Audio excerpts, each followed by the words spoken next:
break a man the way you break a dog or a horse. The harder you beat a man, the taller he stands. To break a man's will, to break his spirit, you have to break his mind. Men have this idea that we can fight with dignity, that there's a proper way to kill someone. It's absurd. It's anesthetic. We needed to endure the bloody horror of murder. You must destroy that idea. Show him what a messy, terrible thing it is to kill a man, and then show him that you relish in it. Shoot the wound, then execute the wounded. Burn them. Take them in close combat. Destroy their preconceptions of what a man is, and you become their personal monster. When they fear you, you become stronger. You become better. But let's never forget, it's a display. It's a posture, like a lion's roar or a gorilla thumping at his chest. If you lose yourself in the display, if you succumb to the horror, then you become the monster. You become reduced. Not more than a man, but less. And it can be fatal. Getting them in is easy. I brought them in over the mountain, through the desert, whatever. The hard part is moving them inside the country. Whenever you get stopped, you gotta bribe someone to shoot someone, and not good for business. No, once you're inside, you want to hand off as fast as possible. Let the customer deal with it. How do they move a shipment? I delivered 300 kilos of C4 to Ben Two-Way about 6 months ago. He showed up with a dozen of his men, dead men. He packed C4 into the corpses, figured no one would search them. Smart guy. Where do you get the weapons? It's a romantic notion that they all came out of the Soviet Union after the collapse. That was a windfall back in 89, maybe through 91, but that's all over. I move weapons, I profit from circulation.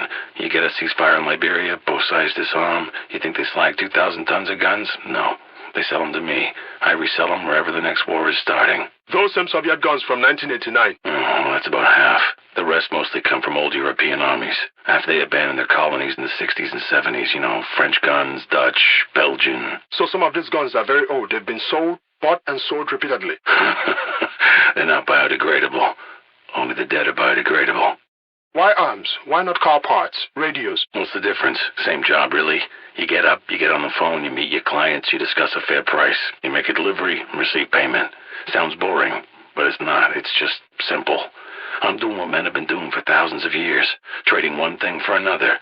If it's you who wants to attach morality to it, make it evil. Insane. People who work in gun factories in Belgium or the States, they're unionized, right? You think kids making radios in Bangladesh pull down 40 grand a year on a 40-hour week? You start thinking too much about morality. That's insane. Why Africa? People need weapons all over the world. Why here? Why my home? Every place is somebody's home, pal. But it doesn't stop people from going to war. I don't start wars. I didn't start this one. It seems like it's your fellow Africans that want each other dead. Besides, why should I give a shit about your home? Why should anyone? You want me to go somewhere else? So there's someone's home you don't give a shit about? What if it was your home? War is my home. I spent a year in Black Beach once, in the dark. It's a hellhole. Covered in raw sewage. Guards breaking some inmates' fingers with a hammer just out of pure fucking meanness. Men die of starvation there all the time. I saw a guy in the opposite cell catch a rat with his teeth. Because they had him in handcuffs 24 hours a day for 2 months. He couldn't eat. Seeing someone do that, he was weeping while he crushed it to death in his mouth. Seeing his eyes, his face. It's madness. He was dead 3 days later. What killed him? Realization of what he turned into. How do you become an arms dealer in the first place? Back in the Navy, we delivered guns all over the world, dropping off guys with 20 crates of rifles for the local fighters, so they could knock over some dictator. Mind you, that's not 20 crates of factory M16s. These were illicit weapons, confiscated in some raid and then redistributed. No paperwork, right? If a crate here or there goes missing, hey, it happens. Military teaches you 2 things. How to deal with bureaucracy and how to avoid it. Learning how to avoid it means learning how to deal in arms. You muster out, you apply what you learned. Every gun runner I ever met got his start that way, losing illicit weapons in transport with national militaries. Do you ever choose sides in a conflict? I did it once. It was a bad idea. Cut my profits in half, almost got me killed. Never again. You sell to both sides. You can help level the field, stabilize the market, draw out the conflict, and make more money. A big sale to one side doesn't generate repeat business. Both the APR and the UFLL are using my weapons. Now they're in detente. Both sides are stockpiling. Less violence, more spending. It's perfect. But it's anarchy. Thousands are dead. Hundreds of thousands are displaced. If I pick sides, few will be displaced, but more will be dead. And I would probably be one of them. Have you ever refused to sell weapons to anybody? I'm a humanist. I don't judge. Maybe you would. I couldn't sell arms. Bullshit, Reuben. You have all the skills to be an arms dealer.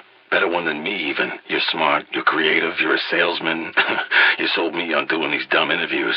Man, The rest is just paperwork. I mean, I'll be unable, psychologically, to sell arms. I'm talking facts and you're talking theory. You're not a good person, Reuben. You've just been lucky enough. You've never had to be otherwise. When it comes down to it, what a man can do is what a man will do. But believe what you want. Saw this kid in the side of the road yesterday. Couldn't have been 18, 17. Had a shotgun across his lap and a dead APR half in the ditch next to him. A couple of close-range blasts with that 12-gauge tore up big chunks of hamburger on his torso. Kid was lifting up the guy's leg, taking his boots. Kid just looked tired. Just beaten down, ragged, tired, old. Kid that age shouldn't look like that. I'll tell you what's sick. People in the UK, in the US, fucking Canada, Sweden, they pay their taxes and some remote piloted drone fires a missile into a public market to hit some warlord. Yeah, so maybe war doesn't happen for another 6 months and the price of the gluten-free sorghum bread stays low. It's not sick to harm people. It's sick to bump off their crooks and dictators in protection of our interests and then call it international justice. These people don't have remote piloted drones guarding their interests 10,000 miles away. They don't have a war machine paid for with taxes. Where I am, they usually don't even have a fucking government. The drone is the oppressor. The gluten-free sorghum bread is the oppressor. The AK-47 is the great equalizer. I empower these people. What do you think you're going to achieve with this interview? You think somebody in the Pentagon's going to read it and come after me? Shit, no. I'm a necessary evil. They want me here. They're glad I'm here. Because if I wasn't, they might have to come try to stem the tide. It would be thankless and worthless, and once the bodies started coming home in bags, they're screwed. A dead 23-year-old from Iowa gets more airtime than the death of 50,000 people he gave his life to protect. So even if they did give a shit, their own media prevents them from taking action. Who gets the lion's share? That's what it's all about. Whether it's between children or animals or warlords, it's not that everyone wants a piece, it's that everyone wants the biggest piece. And the biggest piece doesn't go to the monkey or to the giraffe. The biggest piece goes to the lion, because the lion is the fucking king. That's how it works. It worked that way 1,000,000 years before there were men saying otherwise. That's probably how it should work. But you are not the lion. They call you the Jackal. Shh. Sometimes the jackal steals the lion's share, but don't tell anyone. I saw that truck you were driving in, perforated with 50 cal rounds and torched on the side of the road. I looked inside, corpses blown to pieces and burnt, unrecognizable. No camera, no tape recorder, no notebook.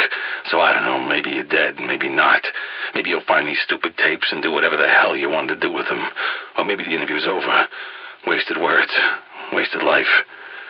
Maybe I'll see you soon. So a firefight today. A little skirmish broke out of this roadblock when some APR guys got lost in the truck. Maybe 5 or 6 of them trading fire with the UFLL guys manning the CP. Went on for 20 minutes. Guys popping up from behind rocks to spray a few shots. Randomly at each other. All of them almost too afraid to die. When it was over, the 2 UFLL guys who were unhurt ended up running off into the jungle, terrified. I went down and had a look around. The guy had been shot through the stomach, a bloody mess. He saw me and whimpered at me to finish him off.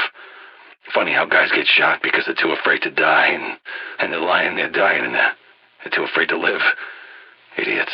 You see these APR kids or UFLL kids or whoever's listening to these damn broadcasts on the radio.